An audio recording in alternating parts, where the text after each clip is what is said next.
గబ్బర్ సింగ్. నా తల్లిదండ్రులు నాకు జన్మనిస్తే పవర్ స్టార్ పవన్ కళ్యాణ్ ఆయన నాకు బతుకునిచ్చాడు. పవన్ కళ్యాణ్ గారి గురించి ఎంత చెప్పుకున్నా నేను తక్కువే. నేను ఆర్థికంగా ఎంత స్థాయికి వెళ్ళినా కానీ పవన్ కళ్యాణ్ లేకపోతే నాకు ఈ క్రేజు ఈ పేరు ఉండేది కాదు.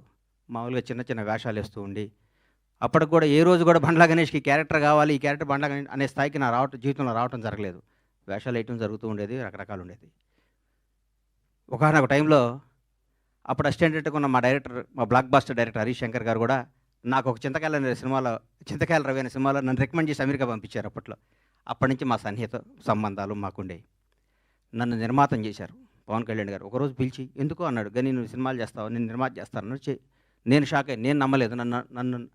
నన్ను నేను నమ్ముకోలేని పరిస్థితిలో కూడా నన్ను నిర్మాత చేస్తే చాలామంది ఆయన అభివృద్ధి కోరుకుని ఆయన సన్నిహితులు కూడా నువ్వేంటే గణేష్ సినిమా చేయటం అంటే కూడా నేను మాట ఇచ్చాను, మాట తప్పను అని నన్ను నిర్మాతం చేసిన పవన్ కళ్యాణ్ గారికి ఈ సందర్భంగా ఇంకొకసారి పాదాభివందనాలు తెలియజేసుకుంటున్నాను. గబ్బర్ సింగ్ ఒక చరిత్ర. ఈరోజు మార్నింగ్ ఎక్కడో వాకింగ్ చేసి బయటకు వస్తుంటే ఏందన్నా గబ్బర్ సింగ్ రిలీజు అంటున్నావు, టీవీలో వస్తుంది, గొడవ ఉంది, రెండో రిలీజ్కి ఎంత క్రేజ్ అయిందా అని అడిగాడు ఆయన. నేనన్నా హిందువులకి భగవద్గీత, ముస్లింలకి ఖురాన్, క్రైస్తవులకి బైబిల్ ఎంత పవిత్రమైందో పవన్ కళ్యాణ్ అభిమానులకు కూడా గబ్బర్ సింగ్ ఎంత పవిత్రమైందిరా బాబు, అది అప్పుడు ఆ చిరస్థాయిగా గుండెల్లో ఉండిపోయేది అని చెప్పాను. దాని గురించి మనం ఏం చేయలేం. ఈ సినిమా అణువణువున ఏ బ్రహ్మ ముహూర్తాన భగవంతుడు ఈ ముహూర్తాన్ని క్లాప్ కొట్టించాడో కానీ ఏ బ్రహ్మ ముహూర్తం హరీష్ శంకర్ గురించి చెప్పాలి. హరీష్ శంకర్ అనేవాడు జీవితంలో కోపానికి పగకి తేడా ఉంటుంది. కోప్పడేవాడు ఎవడో హానికరదు. కోపం అనేది నీడపాము లాంటిది, అది కరిచిన ప్రమాదం లేదు. పగ అనేది నాగుపాము లాంటిది, కరిస్తే చచ్చిపోతాం. మేమందరం కోప్పడే బ్యాచ్ అది. మేము ఏదన్నా గబగబ మాట్లాడుతుంటాం కానీ మేము ఏది మనసులో పెట్టుకోం. మాకు ఆ క్షణాన్ని ఆ పని అయిపోవాలి, ఆ క్షణం అది అయిపోవాలి. అంతేగాని మాకు కోపమో మాకు ఈగోనో మాకు మాట్లాడటం రాదని మీరు అనుకోవద్దు. మేము చాలా చిన్న స్థాయి నుంచి వచ్చిన వాళ్ళం కాబట్టి, చిన్న కుటుంబాల నుంచి వచ్చిన వాళ్ళం కాబట్టి, ఈ రంగుల ప్రపంచంలో మాకు స్థాయి వచ్చింది కాబట్టి, ఈ రంగుల దాంట్లో మాకు పేరు వచ్చింది కాబట్టి, దీన్ని నిలుపుకునే తాపత్రంలో మేము గబగబా మాట్లాడి కొన్ని తప్పులు చేస్తే దాన్ని మీరు మనసుకు తీసుకొని మమ్మల్ని హర్ట్ చేశాడు, మీ చేతిలో పెన్ అనే ఆయుధంతో మా జీవితాన్ని మీద మచ్చరాయకూడదని మనస్ఫూర్తిగా మీకు కోరుకుంటూ, మీ ఆశీస్సులు ఉండాలని ఆశిస్తూ, మీ అందరి ఆశీస్సులతో మేము పైకి రావాలని ఇంకొకసారి కోరుకుంటున్నాం. ఈ గబ్బర్ సింగ్ అనే సినిమాని అణువణువున ప్రతి అడుగు, ప్రతి మాట, ప్రతి క్షణం, ప్రతి కష్టం హరీష్ శంకర్కే చెందుతుంది. హీరో గారితో అంతకుముందు నేను తీన్మార్ సినిమా తీశా. హీరో గారు ఎవరేం చెప్తే చేస్తాడు, పాపం నమ్మితే వదిలేస్తాడు. గబ్బర్ సింగ్ అనే చిత్రాన్ని హరీష్ శంకర్ ఏం చెప్తే చేద్దామని ఫస్ట్ డే నాతో చెప్పాడు. బాబు నేను షర్టు గుండీ లిపితే పోలీసు అడిగిపోతాడా అని అడిగాను నేను ఒకరోజు. నీకెందుకురా, నువ్వు దూరం కూర్చో అనేవాడు నన్ను. ఆయన ప్రతి ఒక్కటి అంత గొప్ప సినిమా. 12 సంవత్సరాల కెరీర్లో ఆ ప్రయాణంలో ఒక్కొక్కళ్ళు మల్లెపూలు ఇస్తే కొంత తల్లో పెట్టుకుంటే కొంత ఎక్కడో పెట్టుకుంటారు. హరీష్ శంకర్ని వాడుకునేవాడికి తెలుస్తుంది హరీష్ శంకర్ పవర్ ఏంటో. వాడుకోనేవాడు ఎక్కడో పెట్టుకుంటే మనం ఏం చేస్తాం దానికి. ఇప్పుడు మల్లెపూలు ఉంటాయి, కొందరు తల్లో పెట్టుకుంటారు, కొందరు దేవుడి దగ్గర పెడతారు, కొందరు ఇంకెక్కడో పెడతారు. మా హరీష్ శంకర్ అనే ఒక డైమండ్ని ఎక్కడో పెడుతున్నారు. హరీష్ శంకర్ అనేవాడు నాకు వస్తే, హరీష్ శంకర్ అనేవాడు ఎక్కడితే ఆ పువ్వు అనేవాడిని ఎట్లా నేను చూపిస్తాను. నేను హరీష్ శంకర్ అనేవాడిని అద్భుతంగా ఒక సీసాలో, ఒక అద్భుతమైన సీసాలో సారా పోతే సారా సీసా అవుద్ది, పాలు పోతే పాలు సీసా, అమృతంతో అమృతం సీసా అవుద్ది. హరీష్ శంకర్ అనేవాడు సీసాలు అంటాడు. ఆ సీసాలో అద్భుతమైన సినిమా కథ చేసుకుంటే హరీష్ శంకర్ తెలుగు ఇండస్ట్రీలో రాబోయే 25 ఏళ్ళు డైరెక్టర్గా నంబర్ 1గా ఉంటాడు. నాకు తెలుసు హరీష్ శంకర్ అంటే ఏంటో, నాకు తెలుసు. పవన్ కళ్యాణ్ గారి గురించి ఏం చెప్పమంటారు, ఎందుకు చెప్పమంటారు, ఎన్నేం చెప్పమంటారు. ఒక గొప్ప మానవత్వం గల వ్యక్తి, ఒక నిజాయితీ గల నిబద్ధత గల వ్యక్తి, నీతివంతుడు. తన కోసమే కాదు, తన బిడ్డల కోసమే కాదు, తన బిడ్డల కోసం, తన కుటుంబం కోసం అంటే సంవత్సరానికి ఒక సినిమా చేసుకుంటూ ఎవరిని కలపకుండా 6 నెలలు ఇక్కడ, 6 నెలలు ఫారిన్లో, 6 నెలలు జనానికి కనపడకుండా నెలకు 10 రోజులు షూటింగ్ చేసుకుంటూ సంవత్సరానికి భారతదేశంలో ఏ నటుడు పొందనంత అత్యధిక రెమ్యునేషన్ పొంది కూడా హాయిగా బతకగల కెపాసిటీ ఉన్న పవన్ కళ్యాణ్ ఈరోజు జనం కోసం కుటుంబాన్ని వదిలేసి, పిల్లల్ని వదిలేసి, తన సుఖాలను వదిలేసి, అన్నీ వదిలేసి అహర్నిశలు పోరాడి 10 సంవత్సరాలు, దాదాపు 10 సంవత్సరాల పాటు, 10-12 సంవత్సరాల పాటు ప్రజల కోసం పోరాడి ఈరోజు ఒక స్థాయిలో ఉన్నారు. నేను పూర్తి స్థాయిలో ఉన్నాను నేను చెప్పను, ఎందుకంటే నేను ఆయన ఎక్కడో ఊహించుకున్నాను. అది అవుద్ది, ఆయన రోజు నేను మాట్లాడతా. పవన్ కళ్యాణ్ ఒక నిబద్ధత గల వ్యక్తి, నిజాయితీగా బతికే మనిషి, నీతిగా బతికే మనిషి. నన్ను ఒక ఆయన, అరే హీరో పవన్ కళ్యాణ్ గారు ముఖ్యమంత్రి అయ్యారు కదా, ఒక చిన్న పని చెప్తా ఉన్నాడు. నేను పైనుంచి కింద చూశాను, నిన్ను నన్ను కొడతాడు నాయన, మనం కొందరిని దూరం నుంచి చూడాలి, కొందరు దగ్గరికి వెళ్తాను ట్రై చేయకూడదు, మనకు అనవసరం అవన్నీ, ఆయన ఎప్పుడు పిలిస్తే వెళ్దాను వదిలే అని చెప్పాను.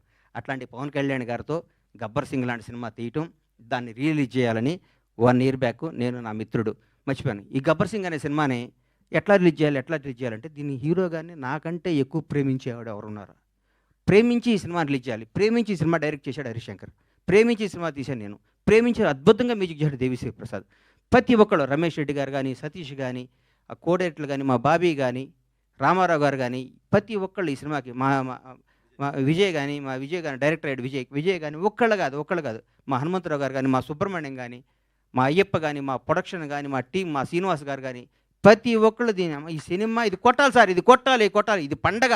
ప్రతిరోజు మా ఇంట్లో ప్రతి షూటింగ్ అంటే పండగ జరిగే షూటింగ్. ఈ షూటింగ్లో హీరో గారు గుర్రం నుంచి పడబోయాడు. ఎక్కడ మన అది ఎవరన్నది గుజరాత్లో. షాక్ అయిపోయాను నేను. కింద పడితే ప్రాణం పోయేది ఆ రోజు పవన్ కళ్యాణ్ గారికి. ప్రాణం పోయేది. మాకు తెలియదు ఆ గుర్రం మా మాట ఉంటుందని. డైరెక్టర్ ఉన్నాడు, నేనున్నాను. గుండె ఆగిపోయింది. ఆ రోజు పొరపాటున ఎన్ని ప్రమాదాలు తట్టుకున్నామండి ఈ సినిమాలో, ఎన్ని ప్రమాదాలు. ఎంత కష్టపడ్డాడండి హీరో గారు. డైరెక్టర్ ఏం చెప్తే చేయమన్నాడు, ఏం చెప్తే చేశాడు.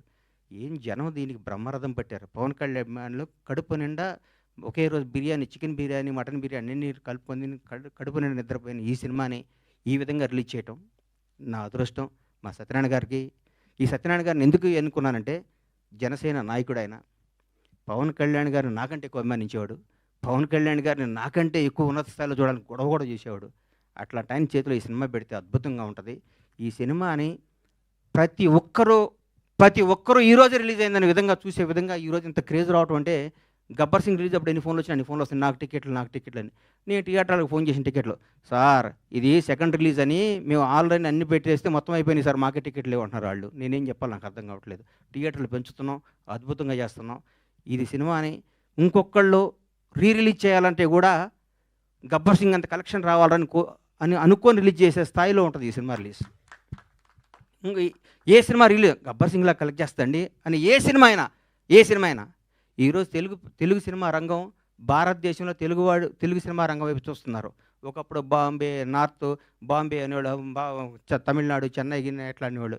ఈరోజు ఇండియన్ మొత్తం ఒక రాజమౌళి, ఒక సుకుమార్, ఎంతోమంది, ఒక మన నాగశ్విన్, అద్భుతమైన డైరెక్టర్లు మన ఇక్కడి నుంచి వెళ్తున్న. భారతదేశం మొత్తం తెలుగు వాడిని చూసి తెలుగు నిర్మాత, తెలుగు డైరెక్టర్, తెలుగు యాక్టర్ని గర్వంగా చూస్తున్న స్థాయికి వస్తే ఈ రంగంలో నేను 7 సంవత్సరాల సినిమా తీయడం చాలా బాధ అనిపిస్తుంది. నేను తప్పు చేశాను, నన్ను క్షమించాలి. నేను సినిమాలు తీస్తా, నేను సినిమాల్లోనే పుట్టాను, సినిమాల్లోనే ఉంటాను. సినిమానే నా వ్యాపకం, సినిమానే నా జీవితం, సినిమానే నా ఆశ. బ్లాక్ బాస్టర్ల సినిమాలు తీస్తా, బ్లాక్ బాస్టర్స్. ఇండస్ట్రీ మొత్తం బండ్లాగానే పరమేశ్వర ప్రొడక్షన్స్ అంటే ఏంటో మళ్ళీ చూపిస్తానికి అదే సంకల్పంతో బతుకుతానని మీ అందరూ ఆశీస్సులు కావాలి, మీ అందరి అభిమానం కావాలి, మీ అందరి ప్రోత్సాహం కావాలి. ఎక్కడెక్కడ నేను చిన్న తప్పులు చేసినా నన్ను క్షమించి నన్ను రెక్టిఫై చేయాలి, కానీ దాని మీద రాయకూడదు మీరు. అది నా విన్నపం. ఎందుకంటే వీడు దొరికాడని రాస్తారు, అది నా విన్నపం. అందుకే థ్యాంక్ యూ. ఈ సినిమాను ఆదరించి మళ్ళీ ఈ సినిమాకు వచ్చే కలెక్షన్స్ బిత్తరపోయే విధంగా ఉండాలని మనస్ఫూర్తిగా కోరుకుంటూ, ముఖ్యంగా పవర్ స్టార్ అభిమానులకి మనందరికీ నేను చెప్తున్నా, ఇంతకుముందు పవర్ స్టార్ పవన్ కళ్యాణ్ గారు, మనం ఏం చేసినా పవన్ కళ్యాణ్ అభిమాని ఎగిరినా ఒక న్యూసే, తగ్గిన న్యూసే. ఇప్పుడు నేను చెప్తున్నా, గౌరవ ఆంధ్రప్రదేశ్ రాష్ట్ర ఉప ముఖ్యమంత్రి, జనసేన నాయకుడు, ఈరోజు భారతదేశాన్ని పరిపాలిస్తున్న ప్రభుత్వంలో ఒక కీలక పాత్ర పోషిస్తున్న మహోన్నత వ్యక్తి. మనం థియేటర్లో చాలామంది థియేటర్లు ఎందుకు ఇవ్వట్లేదు అంటే, బాబోయ్ మీ పవన్ కళ్యాణ్ ఫ్యాన్స్ మా సీట్లు ఎరగొడతారంటున్నారు. మీ అందరికీ చెప్తున్నాం సార్, ఎగ్జిబిటర్స్ అందరికీ, మా పవన్ కళ్యాణ్ ఫ్యాన్స్ ఇంతకు ముందు కాదు, క్రమశిక్షణ గల వాళ్ళు, మీ సీట్లు ఎరగొట్టరు, ఆనందం తెలియజేసుకుంటారు, మీకు ఏ నష్టం చేయరు. దయచేసి మాకు థియేటర్లు ఇవ్వండి. దయచేసి చేతులెత్తి నమస్కరిస్తున్న ఎగ్జిబిటర్స్ అందరికీ థియేటర్స్ ఇవ్వండి. పవన్ కళ్యాణ్ ప్రతి ఒక్క అభిమాని సెప్టెంబర్ 2వ తారీఖు నాడు ఉదయాన్నే గుడికి వెళ్తాడు, 11 థియేటర్కి వెళ్తాడు. ఇది కన్ఫర్మ్.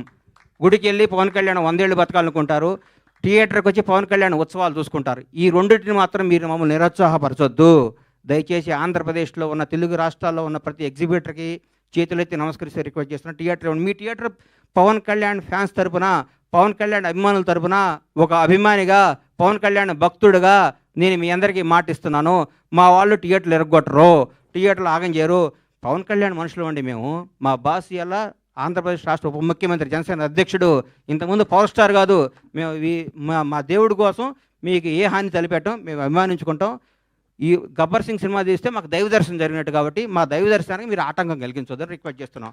ఈరోజు ప్రతి ఒక్క కార్యకర్త, తెలుగుదేశం లేదు, బీజేపీ లేదు, ఆంధ్రప్రదేశ్లో ఉన్న జనసేన ప్రతి ఒక్కళ్ళు రోజు థియేటర్లో ఉంటా ఉంటున్నారు. మీరు థియేటర్లు అయిపోతే ఎట్లా సార్? ఇవ్వండి, దయచేసి ఇవ్వండి, మమ్మల్ని ఎంకరేజ్ చేయండి. Thank you. Super sir.